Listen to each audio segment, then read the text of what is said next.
This review covers WebCatalog Desktop's features, performance, and usability, helping users determine if it is a reliable tool for managing web apps on their desktop.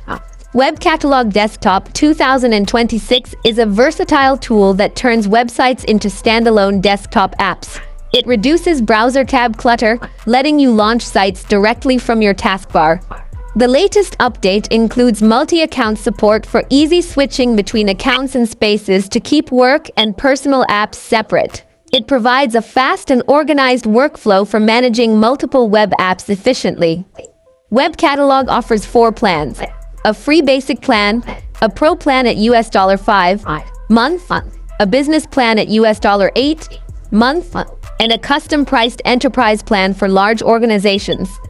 This range of pricing makes it accessible for everyone, from individuals needing unlimited apps to companies requiring advanced security and dedicated support. Reddit users like WebCatalog for being easy to use and community-driven. If you can't find your apps, feel free to submit them.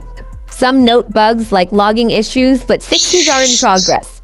Overall, it's best for users who want a simple, open-source app library. If this guide helped, don't forget to like and subscribe for more practical reviews.